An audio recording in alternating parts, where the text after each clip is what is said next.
Hello everyone, यदि आप भी 10वीं कक्षा के स्टूडेंट हैं और आप भी सर मैट्रिक एग्ज़ाम 2023 में देने जा रहे हैं तो इस वीडियो को शुरू से लेकर अंत तक ज़रूर देखिएगा। इस वीडियो में हम आप सभी को बताने जा रहे हैं 10वीं कक्षा के साइंस का ऐसा इम्पोर्टेंट वीवीआई सेवेटी क्वेश्चन जो कि आपके मैट्रिक बोर्ड परीक्षा 2023 में 100% पूछे जा सकते हैं। तो चलिए फ्रेंड्स, बिना समय गवाए पहला क्वेश्चन का आंसर देख लेते हैं। हेलो दोस्तों, जैसा कि आप सभी मोबाइल स्क्रीन पे आज के पहला सवाल क्वेश्चन नंबर 13 को देख पा रहे हैं। पहला सवाल कहता है कि मधुमेह के रोगी को इंसुलिन का हार्मोन देकर चिकित्सा की जाती है क्यों? तो आसान शब्दों में ऐसा लिखिएगा कि इंसुलिन का स्राव अग्नाशय ग्रंथि से होता है जो रक्त में उपस्थित चीनी की मात्रा को नियंत्रित करता है। यानी इंसुलिन हार्मोन जो है इसका स्राव मनुष्य के अग्नाशय ग्रंथि से होता है। अब ये इंसुलिन क्या करता है कि जो रक्त में उपस्थित चीनी की मात्रा को नियंत्रित करता है।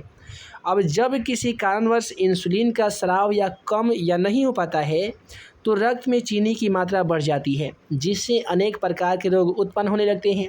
अतः रोगी को इंसुलिन का हार्मोन देकर चिकित्सा इसलिए की जाती है ताकि रक्त में चीनी की मात्रा को नियंत्रित किया जा सके।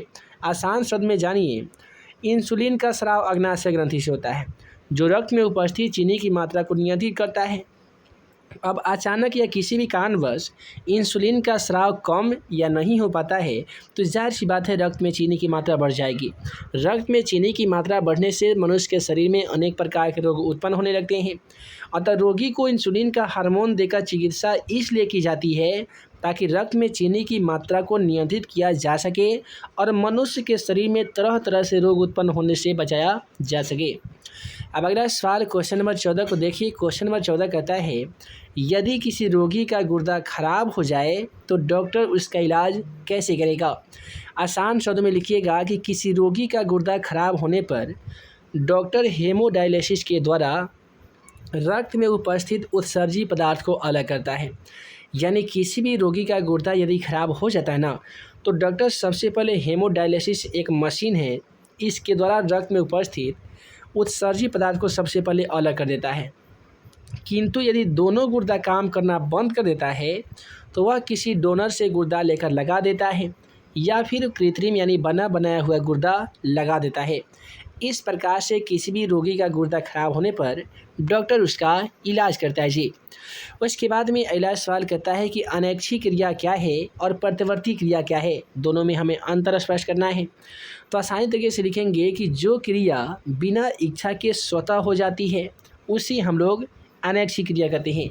जैसे कि उल्टी आना, यानी कोई ऐसा काम जो मनुष्य के इच्छा के बिना स्वतः यानी तुरंत हो जाती है उसे हम लोग अनैच्छिक क्रिया कहते हैं। अनैच्छिक क्रिया पे मनुष्य का नियंत्रण नहीं रहता है, जबकि अचानक उद्दीपन के प्रति अनुक्रिया जो मस्तिष्क से नियंत्रित नहीं होती है उसे हम लोग प्रतिवर्ती क्रिया कहते हैं। उसके बाद में रोमन नंबर 2 में लिखिएगा कि अनैच्छिक क्रिया मस्तिष्क से नियंत्रित नहीं होती है। अनैच्छिक क्रिया पे मस्तिष्क का कोई नियंत्रण नहीं रहता है, जबकि प्रतिवर्ती क्रिया अचानक तुरंत हो जाती है। अगला सवाल क्वेश्चन नंबर 16 कहता है कि प्रकाशानुवर्तन क्या है? मैट्रिक एग्जाम पेपर में ऐसे सवाल 2 नंबर में पूछे जाते हैं कि प्रकाशानुवर्तन क्या है। आसान शब्दों में आंसर लिखिएगा कि पौधों के सूर्य के प्रकाश की ओर गति को प्रकाशानुवर्तन कहते हैं। नहीं समझे? फिर सुनिए, पौधों के सूर्य के प्रकाश की ओर गति प्रकाशानुवर्तन कहते हैं। यह गति शीर्ष भाग और पत्तियों में स्पष्ट रूप से दिखने को मिलती है। अब अगला सवाल काफ़ी ही ज़्यादा इम्पोर्टेंट है मैट्रिक एग्जाम पेपर के दृष्टिकोण से। कहता है कि मस्तिष्क के कार्य लिखे, तो लिखिएगा कि मस्तिष्क के प्रमुख कार्य निम्नलिखित है। रोमन नंबर 1 में लिखना होगा कि आवेगों को ग्रहण करना, यानी मस्तिष्क का जो पहला काम होता है कि आवेगों को ग्रहण करना।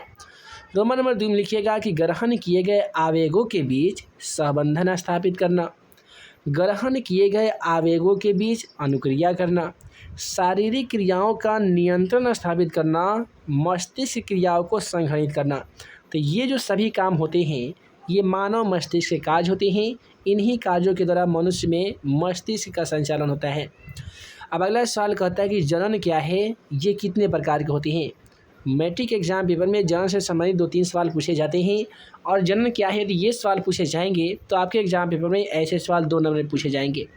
तो देखिए, जिस प्रकार के द्वारा जीव अपनी संख्या में वृद्धि करते हैं उसे जनन कहते हैं कोई ऐसी क्रिया, आप समझ ही रहे होंगे कि कौन सी क्रिया के द्वारा मनुष्य के जनन की वृद्धि होती है। यानी कोई ऐसी क्रिया जिसमें जीव अपनी जनसंख्या में वृद्धि करते हैं, अपनी जनसंख्या बढ़ाते हैं, उसे हम लोग जनन कहते हैं। देखिए, जनन के द्वारा जीव का संतुलन बना रहता है।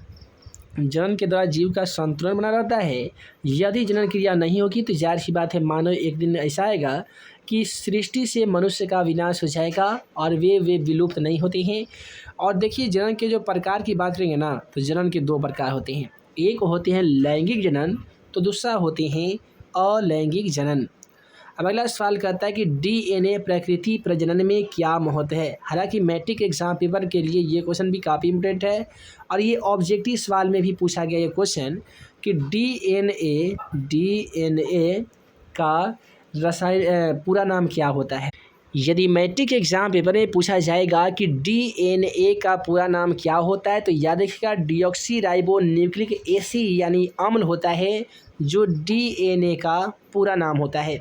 अब देखिए, इसका आसानी तरीके से आंसर लिखेगा कि डीएनए प्रकृति बनाने से विभिन्नताएं उत्पन्न होती है। डीएनए प्रकृति बनाने से क्या होती है, विभिन्नताएं उत्पन्न होती है और विभिन्नताएं से ही जैव विकास होता है, यानी जीव जंतुओं का विकास होता है। रोमन नंबर 2 में लिखिएगा कि डीएनए प्रकृति में कोशिका का विभाजन होता है जो प्रजनन के लिए काफ़ी आवश्यक है। यदि डीएनए मनुष्य के शरीर में नहीं पाया जाएगा तो ज़ाहिर सी बात है कोशिका का विभाजन नहीं होगा, और कोशिका का विभाजन यदि नहीं होगा तो ज़ाहिर सी बात है प्रजनन क्रिया में काफ़ी ही ज़्यादा रुकावट उत्पन्न हो सकती है। अब अगला सवाल देखिए, कहता है कि निषेचन क्या है, ये कितने प्रकार के होते हैं। मैट्रिक एग्जाम पेपर में ये सवाल पूछा जा चुका है, इसलिए इसे भी आप याद जरूर कर लीजिएगा। देखिए, नर एवं मादा युग्मनजों के संलग्न होने की क्रिया को निषेचन कहते हैं। नर हो गया और मादा हो गया, दूसरे शब्दों में कहें तो स्त्री हो गया या पुरुष हो गया, तो दोनों की जो युग्मनज यानी सेक्स क्रिया के दौरान जब दोनों के युग्मनज जो मिलते हैं ना, इसी के साथ जो क्रिया होती है उसे हम लोग निषेचन कहते हैं। अब देखिए, निषेचन के भाई दो प्रकार होते हैं। पहला होती है अंतःनिषेचन, तो दूसरा होती है बाह्य निषेचन। अब आइए एक एक करके जान लेते हैं कि अंतःनिषेचन क्या होते हैं और बाह्य निषेचन क्या होते हैं। तो देखिए, जब निषेचन की प्रक्रिया जीव शरीर के अंदर होती है और पूर्ण रूप से विकसित होने के बाद जीव शरीर से बाहर निकलता है, उसे अंतःनिषेचन कहते हैं। जैसे मनुष्य हो गया तथा सभी जानवर में अंतःनिषेचन होता है। सबसे पहले सेक्स की प्रक्रिया शुरू होती है, उसके बाद में गर्भावस्था की अवधि चालू होती है और गर्भकाल के बाद यानी पूरे 9 महीना होने के बाद मनुष्य के शरीर से बाहर जन्म होता है, इसे अंतःनिषेचन कहते हैं।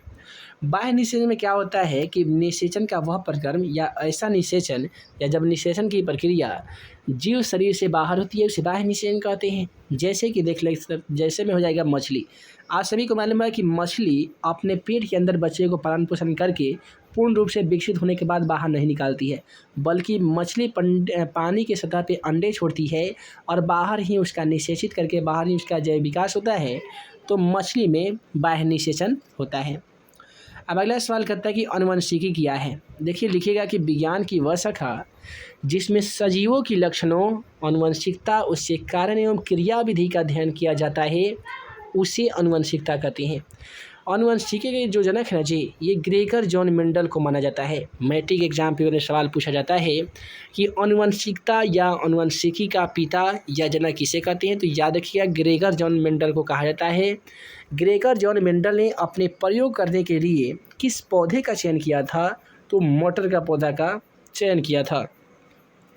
अब अगला सवाल यहाँ पे क्वेश्चन नंबर 22 को हम लोग बात करते हैं, क्वेश्चन 22 के बारे में। तो दोस्तों, क्वेश्चन 22 पे काफ़ी ही ज़्यादा लाजवाब क्वेश्चन है। कहता है कि समजात अंग किसे कहते हैं, है ना जी। समजात अंग किसे कहते हैं, ये सवाल भी 2 नंबर में पूछा जाएगा। आसान शब्दों में लिखिएगा कि जीवों में पाए जाने वाले वैसे अंग जिनकी उत्पत्ति एवं संरचना एक समान होते हैं। यानी तमाम जीव जंतु में पाए जाने वाले वैसे अंग जिनकी उत्पत्ति की बात करें या संरचना की बात करें तो एक समान तो होते हैं, किंतु वातावरण के अनुसार भिन्न भिन्न कार्यों का संपादन करते हैं। वे अलग अलग कामों का संपादन करते हैं, उसे ही समजात अंग कहते हैं। जैसे कि मनुष्य के हाथ और घोड़े का अग्रपाद और पक्षी के पंख, ये सभी के सभी समजात अंग हैं। मनुष्य का हाथ की बनावट एवं प्रकृति एक समान तो है और घोड़े का भी अग्रपाद यानी आगे वाला पैर का बनावट एक समान है, लेकिन अलग अलग कामों का संपादन करते हैं। मनुष्य हाथ का जो यूज है किसी काम को करने या भोजन करने के लिए करता है, लेकिन घोड़ा हो गया या कुत्ता का अग्रपाद यानी आगे वाला पैर का यूज वो खाने के लिए नहीं बल्कि दौड़ने या चलने के लिए करता है, इसलिए ये समझातंक हो सकते हैं। अब अगला सवाल करता है कि मेंडल ने किस प्रकार से सिद्ध किया कि प्रभावी लक्षण अप्रभावी लक्षण को लुप्त नहीं करता है।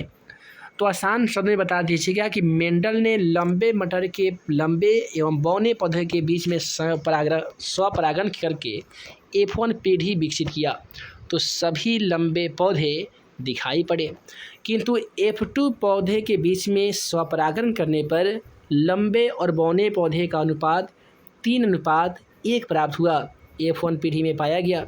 इस प्रयोग ने मेंडल में यह निष्कर्ष निकाला कि अप्रभावी गुण में कोई बदलाव नहीं आता है और वे लुप्त भी नहीं होते हैं। दोस्तों, आज की इस वीडियो में हम आप सभी को 10वीं कक्षा के साइंस का ऐसा इम्पोर्टेंट VVI सब्जेक्टिव क्वेश्चन का सलूशन बताए हैं जो कि आपके मैट्रिक बोर्ड परीक्षा 2023 के लिए काफ़ी इम्पोर्टेंट था। तो आशा करते हैं कि आज का वीडियो आप सभी को पसंद आया हो। दोस्तों, वीडियो पसंद आया हो तो वीडियो को लाइक कीजिएगा, अपने दोस्तों में शेयर कीजिएगा। ऐसे ही नए नए वीडियो पाने के लिए आप हमारे YouTube channel math and magic tips को सब्सक्राइब करना बिल्कुल ना भूलिएगा। तो हम जल्द मिलेंगे ऐसे ही 10वीं कक्षा का VVI ऑब्जेक्टिव तथा सब्जेक्टिव क्वेश्चन के वीडियो लेक्चर के साथ। तब तक के लिए आप सभी को वीडियो देखने के लिए बहुत बहुत धन्यवाद।